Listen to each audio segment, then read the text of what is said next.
Şimdi sahneye çıkınca tabii oradakiler falan bu tarafa gelecek. Ben onu biliyorum. Hazır ola koyun. Bak burada yer kalmaz. Kendinize yer ayarlaya koyun ona göre. Şimdi gelecek sanatçıyı görünce hepiniz bu araya toplanacaksınız, ben biliyorum. Oynayacaklar, bir hazır olsunlar her şeyden önce. Enver Sultan Usta'nın da dediği gibi hiç hız kesmeyeceğiz. Bizim kız geliyor. Kocaman sesiyle geliyor. Kocaman gönlüyle geliyor. Ümran Özdemir geliyor. Kocaman alkışlarla geliyor.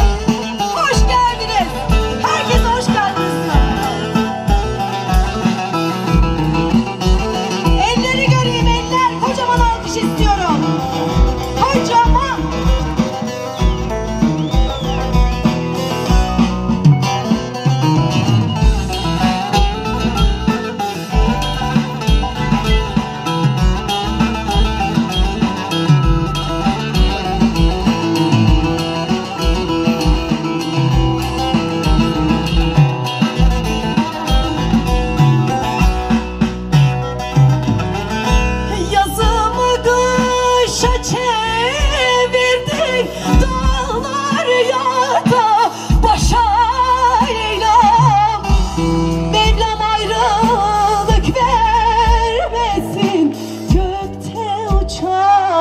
Kuşa Leyla'm, gökte uçan kuşa Leyla'm, kuşa Leyla'm.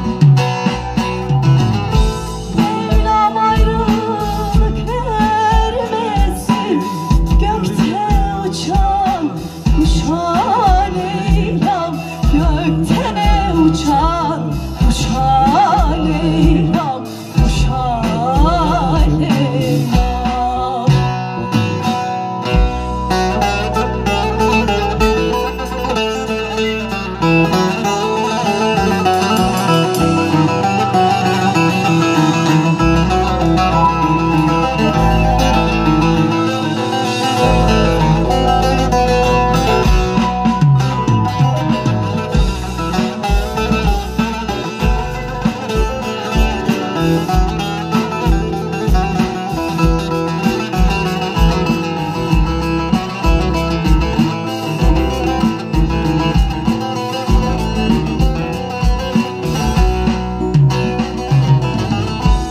aşkınla yaktın sinemi, aldın gittin benden beni.